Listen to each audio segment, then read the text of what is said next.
month. Today we are going to be doing some myofascial release. So you are going to need a ball of some kind. This can be a myofascial release ball, cricket ball, lacrosse ball, softball, a tennis ball, although a tennis ball is not totally ideal because it's not quite firm, dog toy, kids toy, anything around the house that's kind of like a firm ball. If you don't have a firm ball, then today I'm going to get you to just practice your standing corrections and breathe and hold your corrections whilst we move through this. So at least you're using this time to still do something good for your scoliosis if you can't find a ball somewhere. But if you do have a ball, we're going to be doing some myofascial release of our concave areas and our hips. So I'm going to get started and we're going to come onto the hips first. The glute medius, so that's this muscle down the side of the hip here. This is really nice if you have any lower back pain, hip pain, just nice in general. We're going to take the ball, you're going to be pressing it against the hip round here, you're going to turn onto your side and you're going to push gently into the wall, into that area, applying a little bit of pressure, and you can start to move around slowly, little circles with the ball, and just noticing how it's feeling. We're just going to keep doing this. There's really no right or wrong. Try not to rush around really quickly or push in really hard, but you're just going to try and find maybe a spot that feels sore or tender, and you can apply gentle pressure there and hold it. And basically what this is doing is releasing tension stored in your fascia, in your muscles around this area. So it allows the muscles and the fascia to glide over each other a lot smoother. So fascia is this tissue that connects our whole body. It runs through our body in chains. It's in our muscles, it's around our muscles. It's very, very important, and it's something we really don't learn about much in school. So you don't really need to understand what it is, just understand that it exists and that it's important and that this is helping to smooth the fascia out. It's also sending some blood to this area, waking this area up, getting these muscles awake, because this tends to be a very sleepy area of our body. So you can have a couple more circles on this side of your hip. Just try to enjoy it. I know it can feel a little bit uncomfortable. I'm kind of used to it now, so I just really like it, but I know for the first time it might be a little bit like, what is this? And then taking the ball over to the other side. And again, if you don't have your ball, maybe go back to day 1 or day 2 and repeat one of those videos, because standing corrections are really, really important. Oh, this feels nice. So again, you're on your side, you're pushing into that squidgy bit underneath your hip. Imagining where your hip bone is in your hip joint, where this connection is, the muscles around this area. They're all connected to your scoliosis, connected to fusion. Everything is connected, especially our fascia. So what we're releasing here might affect something that's going on up here. It might affect something down into your feet. Everything is connected.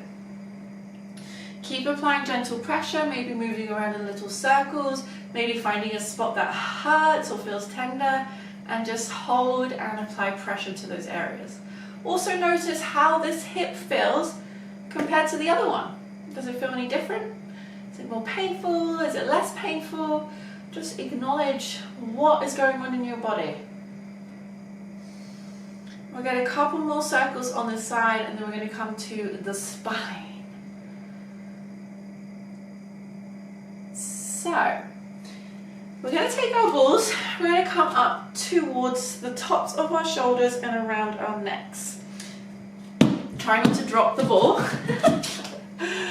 Oh gosh. So you're going to take it to the top of your neck, and here we're going to do both sides. So it takes a little bit of practice. I know I did just drop my ball, but I have actually done this a lot, and I am quite well practiced with this. So if you're wobbling around, dropping your ball, it's falling everywhere, don't worry. We will start there. And sometimes even after lots of practice, we still go back to that. But you're just going to get in around the tops of your shoulders and around your neck. And again, this is basically massaging your neck area. If you're very familiar with your scoliosis and you know that you have one concave side of your neck, your cervical spine, not the thoracic, we're not there yet, you can roll more on that side. If not, just do both sides. And notice how the sides feel. Remember, we're tops of the shoulders and up and down the neck. Almost there, just playing around, getting in, exploring how this feels. And remember, we're getting the muscles, not the bones, so please don't rub the ball up and down your bone or your shoulder blade. That's just painful and can be dangerous. Okay, then we're going to take the ball to the concave side of your thoracic area. If you have a thoracic curve, if you have a rib hump that looks like this, or you can even push into the wall and notice if one side of your ribs is touching the wall more than the other side. Basically what you're going to do is take the ball to the side that isn't touching the wall, the concave side, and you're going to rub the ball gently into those ribs on the concave side. If you don't know, you're not sure, just gently roll both sides and see how that feels. Notice any differences. If you feel the bones or the ribs more on one side, that's the convex side. The side that pokes out, convex. We want to roll the side that pokes in, and that's because the muscles on that side are very compressed, very tight.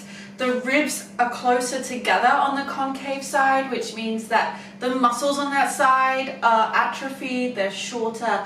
So when we are rolling into the concave side, it helps to open and expand that area. It also tends to be quite a numb place for us, so obviously when we're rolling it, it brings some awareness there, it brings some blood to that area. But we're obviously being very gentle. The convex side, on the other hand, is very open and spread apart. So we don't want to spend too much time rolling or focusing into that area because we don't want to open it any more than it already is. So once you've finished up there, you can bring the ball down to your lumbar spine. Again, you're going to bring it to the concave side. If you know which side this is, the side that is poking in, not the bumpy side if you have a bumpy side. If you don't know, you can just roll both sides and just explore your body, explore how it feels. We're just applying gentle pressure there, again just rolling around a little bit, maybe finding a bit that feels a little bit tender, a little bit sore, and holding it there. Especially with the lumbar spine, the lower back, we want to be gentle, very, very gentle. So it's really nice to just help us release some tension, bring some awareness to our bodies, and just hopefully get our scoliosis and our spines feeling a little bit better today. You can finish there or continue on. I'm going to finish the video here. You can maybe continue or maybe stop here, but keep playing around, especially if you happen to have one of these balls handy. I will see you tomorrow. Goodbye.